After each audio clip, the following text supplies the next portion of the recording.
반갑습니다. 원량의 로스트 히스토리 오신 것을 환영합니다. 오늘은 좀 재미있는 내용을 가져왔습니다. 바로 대륙 삼국설에 대한 이야기를 해보겠습니다.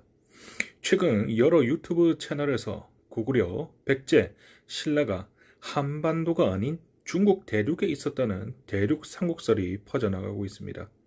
이는 곧 한반도 삼국은 식민사관이고 진실은 대륙 삼국설이라는 전제로 굳어지고 있습니다.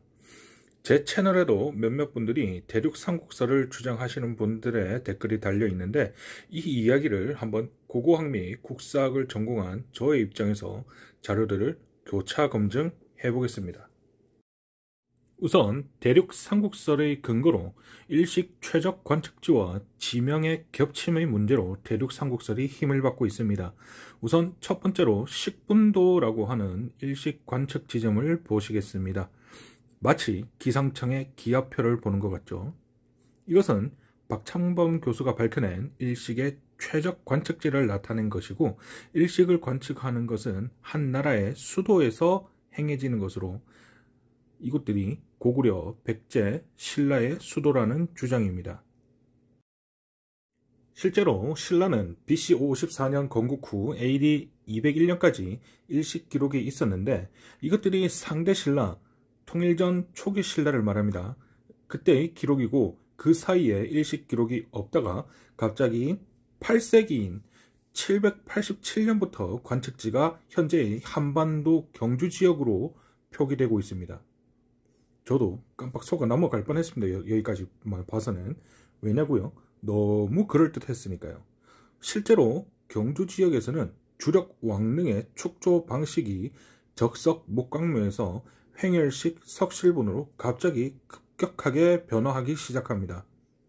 모 유튜버께서는 이를 바탕으로 대륙에 있던 신라가 한반도로 넘어와서 기존 세력을 제압하고 신라를 새로 세웠다는 가설을 내세웠는데 이것도 굉장히 그럴듯했습니다. 묘제의 급진적 변화는 고고학적 사실이니까요. 그런데 또 다른 대륙 삼국설을 주장하는 모 유튜버는 무조건 수도에서 일식이 관측되어야 한다고 주장하고 있습니다. 이분은 또한 지명을 근거로 들면서 중국에 있는 지명을 삼국사기, 삼국유사의 지명에 덮어 씌우고 계시고 있죠. 그런데 과연 그럴까? 무조건 일식은 그 나라의 수도에서 관측되어야 한다는 명제는 틀렸다고 하는 것이 옳습니다. 우선 일식의 최적 관측지와 수도의 상관관계를 보면 꼭 성립하는 것이 아니다 입니다. 저를 혼란스럽게 만들었던 저 일식 식분도 최적 관측지죠. 저것은 삼국사기에서 찾은 한 구절로 인하여 해결이 됩니다. 삼국사기 애정왕 2년 기사 하 5월 임술삭 일당식 불식, 이것을 현대로 해석하면은 애정왕 2년 여름 5월 초하루 음력기준입니다. 임술일에 마땅히 일어나야 했을 일식이 일어나지 않았다. 이것이 뜻하는 바는 한반도의 선조들이 천문 관측을 넘어 천문 주기까지 계산했다는 이야기입니다. 비록 관측 가능지가 아니라서 볼 수는 없었지만 이날에 일식이 일어났어야 했다는 겁니다. 이 그래프는 박창범 교수께서 표기한 나라별 일식 관측 가능지를 표기한 식분도를 넓이로 나타낸 자료입니다. 보시면 최적 관측지가 아닐지라고 하더라도 부분 일식을 관측할 수 있는 범위 내에 삼국의 각 영토내를 커버하고 있는 것을 보실 수 있습니다. 물론 초기 신라의 일식 기록상 최적 관측지와 통일 신라의 일식 최적 관측지가 양자강 하류 지역에서 한반도로 옮겨졌고 6세기 때부터 급진적으로 적성 목강묘의 묘제가 횡혈식 석실묘로 바뀐 것에 대한 미스터리는 아직도 풀리지 않고 있습니다. 하지만 위의 기사와 옛 문화를 바탕으로 추정컨대 반드시 일식 최적 관측지와 수도가 동일할 필요는 없다는 겁니다. 이것이 무슨 뜻이냐면은 여러분들은 흔히 배산임수라는 것을 들어보셨을 겁니다.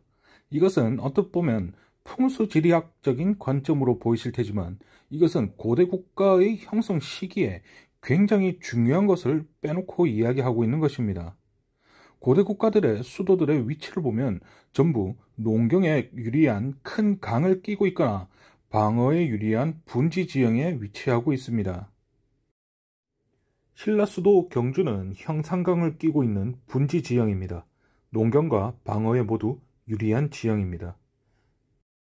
고구려의 수도였던 졸봉과 국내성, 평양 역시 지정학적 위치가 뛰어난 곳이며 백제의 초기 수도였던 한강유역의 몽천토성과 풍납토성 역시 농경에 유리한 한강과 산을 끼고 있습니다. 금강가야의 수도인 김해도 산지와 평야, 낙동강이 지리적으로 적절히 배치되어 있습니다. 이 말은 고대 국가의 수도 형성에 있어서 중요한 것이 일식이 우선이 아니라 이 말입니다. 물론 강력한 왕권 구축과 지배력을 위해 천문과 기상을 점유하는 것이 큰 역할을 해주지만 부족국가 연맹 단계에서부터 중앙 집권화가 되기까지 수많은 정복전쟁과 전투들이 일어났습니다. 이것은 비단 고구려, 백제, 신라의 문제뿐만이 아니라 마한, 진안, 변안, 원삼국 시절에도 가야를 비롯한 소국들이 여러 수백, 수천 차례의 정복전쟁을 진행하였습니다. 이 당시에 이들이 과연 일식을 기준으로 수도를 정하면서 나라를 세웠을까요? 아니면 방어와 농경에 유리한 곳에서 생존을 우선으로 했을까요? 그 정답은 스스로에게 물어보시길 바랍니다. 다음으로 지명 문제입니다. 이건 너무 명확합니다. 고대 지명은 국가의 흥망성쇠와 함께 굉장히 여러 번 교체가 되고 한글이 창제되기 전까지 모든 기록들과 발음이 한자의 음을 음차해서 표기하기 때문입니다. 현재 기록되어 있는 고대 지명을 한반도에서 찾지 못하고 중국에 있다고 해서 그 지역이 해당 지역이 되는 것은 아닙니다. 이름을 붙여야 할 지명은 굉장히 많은데 한자도 그렇고 한글도 그렇고 표기할 수 있는 단어가 한정되어 있고 같은 한자 문화권에서 겹칠 수밖에 없는 경우가 허다하게 발생합니다. 이렇게 되면 유적과 유물 그리고 다른 자료를 추가로 그 비교를 해봐야 하겠죠. 이것은 다음 영상으로 찾아오겠습니다. 오늘도 시청해 주셔서 감사합니다.